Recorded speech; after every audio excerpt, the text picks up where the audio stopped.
30 question वहाँ हमने clear कर लिए थे। अब उससे आगे चलते हैं। 31 क्वेश्चन है, what is accounting equation, right formula of accounting equation, और what are the 3 basic elements of accounting equation. Accounting equation क्या है, उसका फार्मूला लिखना है और 3 basic elements of accounting equation लिखने हैं। अकाउंटिंग इक्वेशन क्या है, क्या है the expression of the equality of an entity assets with the claims against them is refer to the accounting equation. यानी अकाउंटिंग इक्वेशन के अंदर आपने इक्वालिटी बतानी है एसेट्स की और उससे क्लेम्स की, ठीक है, जिसके लिए फार्मूला एसेट्स इक्वल होते हैं लाइबिलिटी प्लस इक्विटी, ठीक है। और इसके बेसिक एलिमेंट्स क्या हैं, assets, liabilities and equity. Explain the term personal and real and nominal account. Nominal account वो अकाउंट होता है account which are related with expansion losses and gains are known as nominal account. वो account जो expansion losses और gains को बताता है उसको आप क्या कहेंगे, नॉमिनल अकाउंट। जैसे आपका कैरेज इन लॉस या कैरेज लॉस बाय थेफ्ट, ठीक है, ये सारा आपका जो होगा उसको आप क्या कहेंगे, नॉमिनल अकाउंट। फिर उसके बाद रियल और property account, account which are related with properties और things own by a business are known as real और प्रॉपर्टी अकाउंट। वो तमाम अकाउंट जो ओन करते हैं बिज़नेस, जिनको ओन करता है, जिस तरह आपकी लैंड है, बिल्डिंग है, ऑफिस एक्सपेंसमेंट है, तो ये सारे आपके रियल और प्रॉपर्टी अकाउंट्स हैं। फिर personal account, account which are related with the persons और institution are known as personal account. वो तमाम अकाउंट जो किसी पर्सन के हैं या किसी इंस्टीट्यूट या इदारे के हैं उन सब को आप पर्सनल अकाउंट कैसे हैं। जैसे जो हबीब बैंक लिमिटेड है, डेटर्स अकाउंट है, क्रेडिटर अकाउंट है, ये सारे आपके क्या हैं, personal accounts. What is journal and why it is called a day book. Journal क्या है और इसको क्यों डे बुक कहते हैं, हम इसको पहले भी डिस्कस कर चुके हैं। The book in which transaction are first of all recorded chronologically together with its short description is called journal. कहता है वो जर्नल वो पहली बुक है अकाउंटिंग की जिसमें तमाम आप रिकॉर्ड करते हैं एंट्रीज़ को, ठीक है, और फिर उनकी शॉर्ट सी एक्सप्लेनेशन भी देते हैं और साथ शॉर्ट सी एक्सप्लेनेशन करता है, तो इसको आप क्या कहेंगे, journal. It is also called book of original entry और प्राइम एंट्री और प्राइमरी एंट्री और प्रीलिमिनरी एंट्री और फर्स्ट एंट्री। तो आपको ये क्वेश्चन प्राइम एंट्री से भी पूछ सकता है और उसके अलावा प्रीलिमिनरी एंट्री, फर्स्ट एंट्री, इस तरह से भी इसका भी क्वेश्चन पूछ सकता है। तो उसका आंसर क्या होगा, आप जर्नल को ही उसका आंसर देंगे कि जर्नल ही वो बुक है और जर्नल की ही डेफिनेशन कोट करेंगे, ठीक है। इसको डे बुक भी कहा जाता है क्योंकि इस पर डेली रिकॉर्ड होती हैं ट्रांजैक्शन, यानी आप रोज़मर्रा में जो चीज़ें बेचते, ख़रीदते और सेल करते हैं तो उनकी रिकॉर्डिंग इस बुक में करते हैं, तो इसलिए इसको आप क्या कहेंगे, डे बुक भी कहेंगे। Because transaction are record daily as they occur, क्योंकि यहाँ ट्रांजैक्शन डेली रिकॉर्ड होती हैं। What is journalizing. जर्नलाइजिंग क्या, also define assets with example. तो एसेट्स को भी एग्जाम्पल के साथ बताना है। जर्नलाइजिंग का मतलब क्या है, recording of transaction in journal is called journalising और जर्नल एंट्री। आप जो रिकॉर्डिंग करते हैं ट्रांजैक्शंस को इन जर्नल, तो उसको आप क्या कहते हैं, जर्नलाइजिंग द एंट्री। फिर उसके बाद assets, asset are the things having certain value possessed by a business and receivable by a business on a particular date. Assets वो तमाम थिंग्स जो बिजनेस ने क्या की हैं, एक्वायर की हैं या ख़रीदी हैं, ठीक है, किसी ख़ास डेट पर, ठीक है, या बिज़नेस के पास कोई भी गुड्स मौजूद हैं या अशिया मौजूद हैं जिससे वो बिज़नेस ऑन कर रहा है, जिसमें आपकी मुख्तलिफ एग्जांपल्स आती हैं। कैश हो गया, furniture, building, land, machinery, stock of goods, debtor account, receivable, bank balance etcetera. What are days of grace. What are days of grace या ग्रेस डेज़। ग्रेस डेज़ या ग्रीस डेज़ क्या होता है, तो बिल ऑफ एक्सचेंज के chapter में हमने इसको डिस्कस किया था। बिल ऑफ एक्सचेंज के चैप्टर में days of grace 3 additional days आपको दिए जाते हैं जब आप बिल ड्रा करते हैं किसी पर या आप पर कोई बिल ड्रा किया जाता है, तो 3 एक्स्ट्रा डेज़ दिए जाते हैं, उनको आप क्या कहते हैं, grace days. The 3 additional days which are allowed to drawee for the payment of bill of exchange are called day of grace. Right 3 types of bank account. Bank account की कोई सी भी 3 टाइप्स आपने बतानी है। तो नंबर 1 पर current account आता है, सेविंग अकाउंट और फिर फिक्स डिपॉजिट अकाउंट। फिर उसके बाद what is meant bye debit note और क्रेडिट नोट। क्रेडिट नोट और डेबिट नोट क्या है। Debit note, if goods bought on credit are returned to the seller for any solid reason, the buyer debit the seller account and inform the seller through a note. The note is called debit note. Debit note वो होता है कि जब आप goods ख़रीदते हैं credit पर और रिटर्न टू द सेलर, और सेलर को रिटर्न करते हैं फॉर सॉलिड रीज़न, किसी भी ख़ास रीज़न की वजह से डिफेक्टिव गुड हो गई है या फिर आपके जो आपकी डिमांड के मुताबिक गुड्स नहीं थी, तो आप उसको रिफ़ंड करते हैं सेलर को। तो सेलर आपको एक नोट सेंड करता है, ठीक है। जब आपके अकाउंट को वो क्या करेगा, डेबिट करेगा, तो उसको आप क्या कहेंगे, वो डेबिट नोट है। फिर इसी तरह क्रेडिट नोट है। If goods sold on credit are return by the buyer, अगर आपने गुड्स उधार पर बेची हैं और वो आपको वापस कर दी गई हैं, the seller credit the buyer account, तो वो क्रेडिट करता है बायर अकाउंट को, जो सेलर होता है बेचने वाला, and inform the buyer through a note, और बायर को इन्फॉर्म करता है नोट के ज़रिए, जिस नोट को आप क्या कहते हैं कि ये क्या है, credit note. What is meant by bank reconciliation statement? Bank reconciliation statement क्या है? Bank reconciliation statement: if there is any discrepancy arise between the balance of the cash book and the passbook, the depositor prepares a statement to explain the causes of discrepancies and to reconcile the two balance. The statement of explanation is called bank reconciliation statement.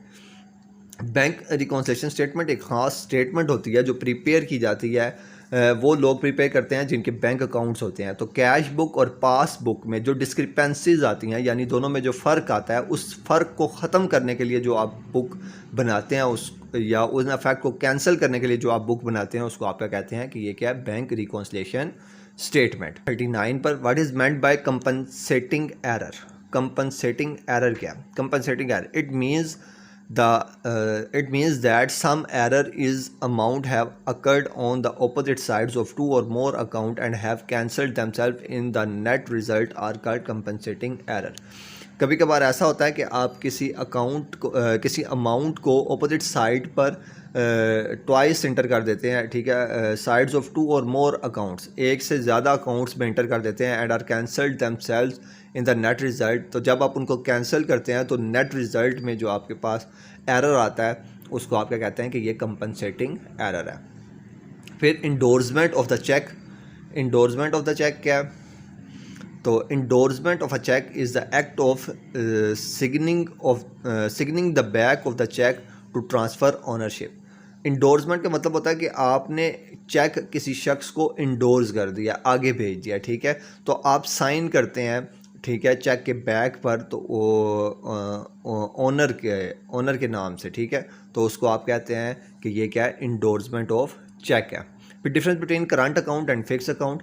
Current account क्या होता है और fix account क्या होता है? Current account, in account a customer is followed to deposit or withdraw the money from the bank according to its own will. Generally bank allows no interest on current account. current account वो account होता है जिसमें जो customer या जो depositor होता है वो किसी भी वक्त अपने अकाउंट से पैसे विड्रॉ कर सकता है और डिपॉजिट कर सकता है इन द बैंकिंग, और इस पर कोई भी इंटरेस्ट नहीं दिया जाता। फिर fix account, in fix account the amount can be withdrawn from back after fix determination period of time. The bank allows interest on fix account. Fix account वो अकाउंट होता है जिसमें जो आपका डिपॉजिटर है वो अमाउंट को डिपॉजिट करता है और वो तब ही विड्रॉ कर सकता है जब एक स्पेसिफिक टाइम पीरियड जब तक के लिए उसने डिपॉजिट किया होता है वो पूरा नहीं हो जाता। जब वो पूरा हो जाएगा तो फिर वो उसको क्या करेगा, विड्रॉ करेगा, उससे पहले उसको विड्रॉ नहीं करता और इस पर आपको इंटरेस्ट भी मिलता है। Write down the name of 6 subsidiary books. Subsidiary books के नाम लिखने हैं आपने, तो जनरल से सब्सिडरी बुक्स हैं, आपको याद होंगे, sale book, purchase book, cash book, sale return book, purchase return book और bill receivable book. What is meant by rebate? Rebate क्या होता है? Rebate is the concession in the amount of bill paid which is given to by drawer to drawee. It is considered as a revenue for drawee and expense for the drawer. Rebate जब आपका जो क्या कहते हैं dry होता है, dryer जो होगा वो बिफोर द ड्यू डेट आपके पास बिल लेकर आ जाता है और वो आपसे डिस्काउंट तलब करता है, तो उसको आप रिबेट कहते हैं, या आप उसको डिस्काउंट देते हैं तो उसको आप क्या कहेंगे, ये रिबेट है। और ये एक्सपेंस होता है ड्राई के लिए, बल्कि एक्सपेंस होता है ड्रायर के लिए, और इनकम होती है किसके लिए, ड्राई के लिए, या डिस्काउंट होता है किसके लिए, ड्राई के लिए। Trade bill and accommodation bill describe dishonour of bill. Trade bill क्या है, अकोमोडेशन बिल क्या है, और डिस्क्राइब हम करेंगे dishonour of bill. Trade bill, trade bill are drawn and accepted against the sale and purchase of goods on credit. Trade bill वो bill होता है जब आप कोई चीज़ बेचते या ख़रीदते हैं तो जो बिल ड्रॉ किया जाता है उसको आप ट्रेड बिल कहते हैं।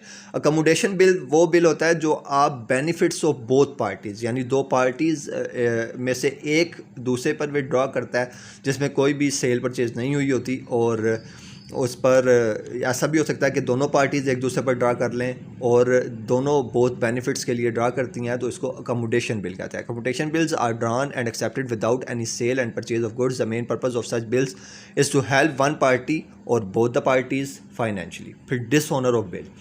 अ bill exchange is said to be dishonour when it is acceptor refuse to pay the amount of the bill to the holder of the bill on its maturity। Dishonour of bill जब bill exchange जो है dishonour तब होता है जब जो acceptor होता है वो रिफ्यूज़ कर देता है पेमेंट से, यानी जो आपका ड्राई है वो पेमेंट करने से रिफ्यूज़ करता है तो उस सूरत में आपका बिल क्या हो जाता है, डिसऑनर हो जाता है। फुल डिस्क्लोजर कन्वेंशन क्या है और कन्वेंशन ऑफ मटेरियलिटी या कन्वेंशन ऑफ कंसिस्टेंसी क्या है। कहता है full disclosure convention require all relevant information to be disclose in financial statement. Full disclosure convention का मतलब यह है कि तमाम रेलिवेंट इंफॉर्मेशन डिस्क्लोज की जाती हैं फाइनेंशियल स्टेटमेंट की। The convention of material state that only significant information need to be disclose. और कन्वेंशन मटेरियल में सिर्फ ख़ास इंफॉर्मेशन को क्या किया जाता है, डिस्क्लोज किया जाता है। The convention of consistency required that accounting method remain consistent over time।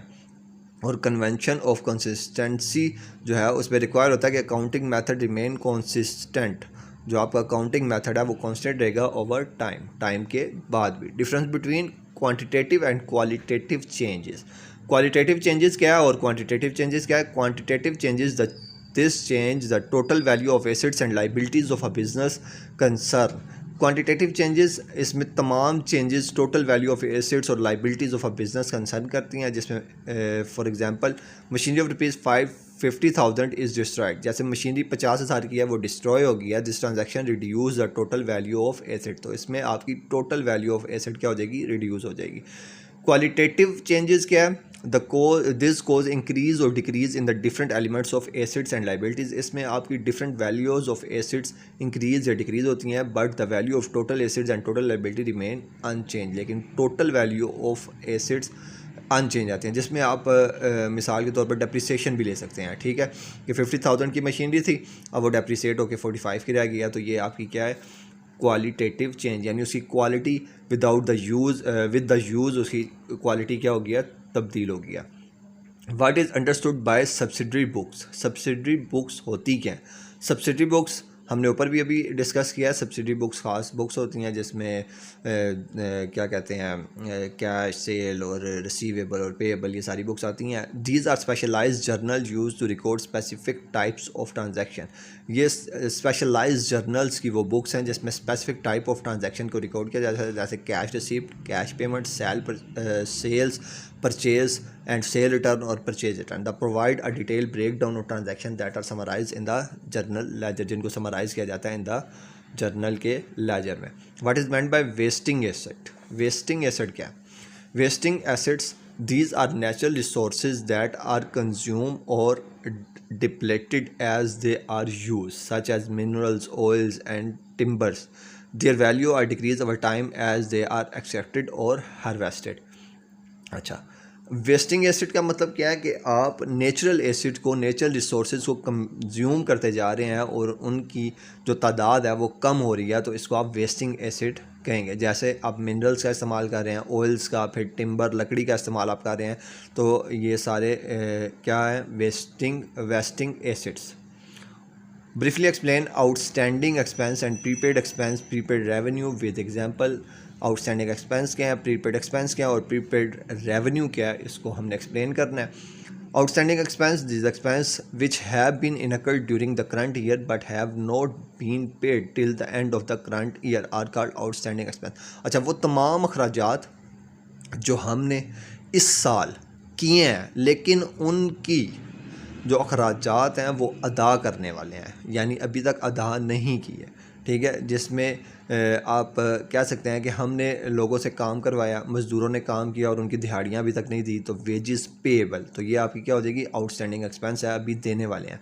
Accrued salaries, लोगों की सैलरीज़ देनी है, तो ये सारे आपके एक्सपेंस क्या होते हैं, आउटस्टैंडिंग एक्सपेंस। लेकिन यानी उन्होंने अर्न कर लिए हुए हैं, काम कर लिया हुआ है, लेकिन अभी तक आपने उनको अदा नहीं की इस मंथ की या इस साल की, तो नेक्स्ट ईयर के लिए वो क्या हो जाएंगी कि वो क्या है, आउटस्टैंडिंग है, अभी अदा होने वाली हैं। प्रीपेड एक्सपेंस क्या होते हैं, द एक्सपेंस, ये बिल्कुल इसके ऑपोजिट है, the expense which have been paid during current year but the services और benefits against them have not been receive till the end of the current year are known as prepaid expense or unexpired expense or expenses paid in advance, e.g. prepaid rent etc. अच्छा, वो तमाम expense जो आपने अभी लोगों से service ली नहीं है लेकिन उससे पहले आपने उन लोगों को अदा कर दिया है, तो वो सारे आपके एक्सपेंस क्या कहलाएंगे, प्रीपेड एक्सपेंस। फॉर एग्जांपल, आप कहीं खाना खाने के लिए जाते हैं और खाना खाने से पहले आप उस खाने के पेमेंट कर देते हैं, ठीक है, तो अब जो आपने एक्सपेंस पे किया है वो क्या है, प्रीपेड एक्सपेंस है। ठीक हो गया।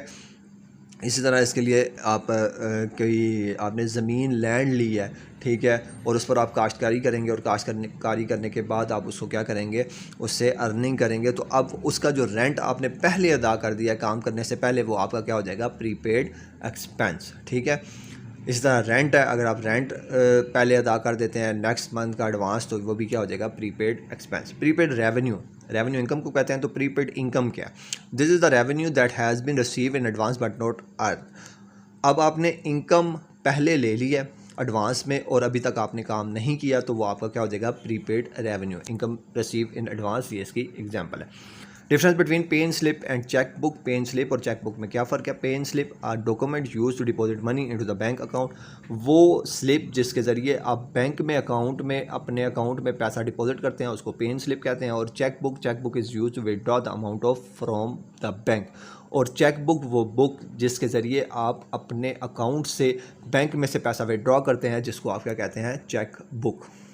Define opening and closing entries, what is the Contra entry, give example. Opening entry क्या होती है और क्लोजिंग एंट्री क्या होती है और कॉन्ट्रा एंट्री क्या होती है। Opening entry, at the beginning of the every year new books of account are open, हर साल के इफ्तिताह पर आप नई बुक्स का आगाज़ करते हैं। The closing balance of all the account, और जो पिछले साल का क्लोजिंग बैलेंस होता है, जैसे assets accounts, liability account and capital account, will be the opening balance of the new year, तो वो नए साल के लिए ओपनिंग बैलेंस होता है। एंट्रीज आर नेसेसरी और to bring these balances in the book of account for the new year, तो इनकी एंट्रीज बहुत ज़रूरी होती हैं कि आप नए साल के बुक्स के अकाउंट में करें। These entries are known as opening entries, तो उन एंट्रीज़ की रिकॉर्डिंग को आप क्या कहते हैं कि वो क्या है, opening entries. And the pass in proper journal, और आप इनको प्रॉपर जर्नल में क्या करते हैं, पास करते हैं। क्लोजिंग एंट्रीज, अब साल के अख्ताम पर जब आप एंट्रीज़ करते हैं बुक को क्लोज़ करने के लिए, उनको आप क्लोजिंग एंट्री कहते हैं, बिल्कुल उसके रिवर्स है।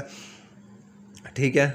और फिर उन एंट्रीज़ को आप नई बुक में शिफ्ट कर देते हैं, तो जो एंड ऑफ द ईयर जब आप बुक्स को क्लोज़ करते हैं, तो उस पर जो एंट्रीज़ की जाती हैं उनको क्लोजिंग एंट्री कही जाते हैं। पढ़ लेते हैं इसने क्या लिखा है। At the end of every counting period all account relating to the expense and revenue whose are closed by transferring their balances, trading and profit and loss account. Entries are necessary for such transfer which are known as closing entries. So इसने वही बातें की हैं। Contra entry, an entry in which cash account and bank account are involved and it is recorded on both sides of cash book is called contra entry.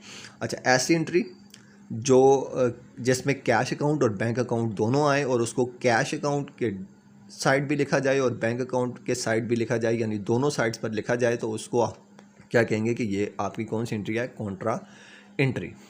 फिर defined trading account and capital account. Trading account और capital account क्या है। Trading account, an account use to calculate the gross profit और loss from buying and selling goods. Trading account वो account होता है जो आपको प्रॉफिट एंड लॉस बताता है, जो आपने गुड्स बेची और ख़रीदी हैं उनके बारे में, उसको आप ट्रेडिंग अकाउंट कहते हैं।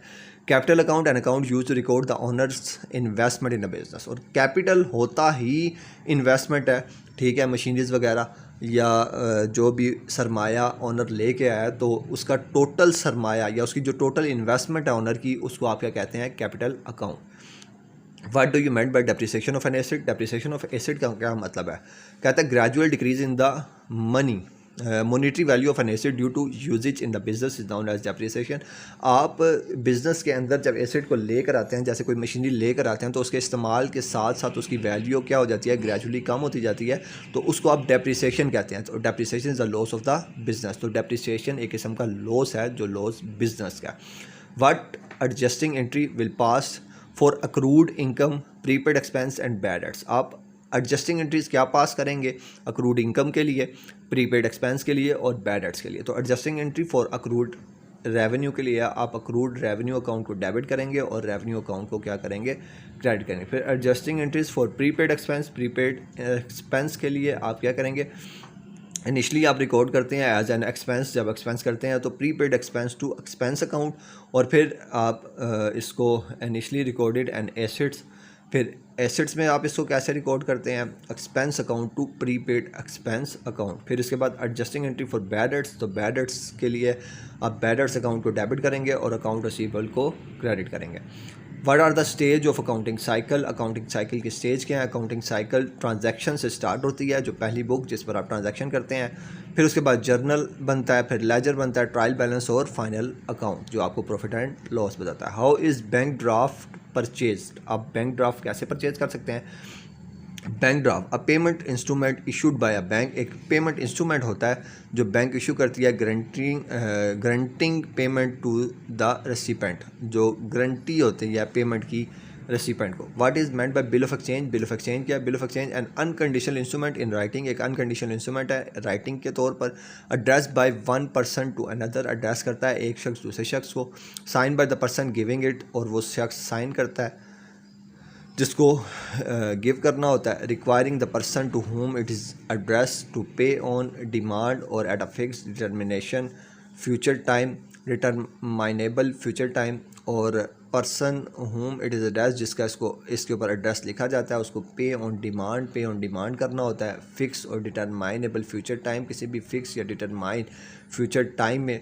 सच सर्टेन इन अ मनी और to the order of a specific person और टू द बैरर। तो इस ऑर्डर को या इस बैरर को आप क्या कहेंगे कि ये क्या है, बिल ऑफ एक्सचेंज। अगर सिंपली मैं आपको समझाऊं तो इसमें एक पार्टी दूसरी पार्टी पर बिल ड्रा करती है, ठीक है, और ये एक अनकंडीशनल इंस्ट्रूमेंट है जिसमें बैरर ने क्या करना होता है, अकाउंट को पे करना होता है किसी खास शख्स को जिसका नाम उस पर डिफाइन है या जो बिल का होल्डर है। Define renewal of a bill of exchange, renewal of bill of exchange क्या है, renewal of bill the cancellation of the old bill before its maturity, आप कैंसिल कर देते हैं ओल्ड बिल को मेच्योरिटी से पहले। It is return for a new bill, नए बिल के लिए विच इंक्लूड इंटरेस्ट, जिसमें इंटरेस्ट भी मुनाफा भी शामिल होता है। For an extended period is called renewal of bill, एक ख़ास एक्सटेंड टाइम के लिए उसको आप रिन्यूअल ऑफ बिल कहते हैं। What does discounting of a bill mean, discounting of bill का क्या मतलब है। Discounting of bill if the holder of the bill, वो शख्स जिसके पास बिल मौजूद है, अगर वो किसी को नीड ऑफ मनी, अगर उसको पैसे की ज़रूरत है, तो वो उस बिल को बिफोर द ड्यू डेट अपने बैंक से कंसिडरेशन करवाता है स्मॉल चार्जेस डिस्काउंट पर, और उसको आप क्या कहेंगे, discounting of bill. Discounting of bill if the holder of the bill is in need of money before the due date of the bill may sell it to the bank in consideration of small charge, this is called discounting of bill. What is meant by retiring a bill under rebate, retire. इसको next part में discuss करेंगे क्योंकि video फिर से बहुत ज़्यादा lengthy हो गई है। तो मिलते हैं नेक्स्ट वीडियो में। अल्लाह हाफिज़।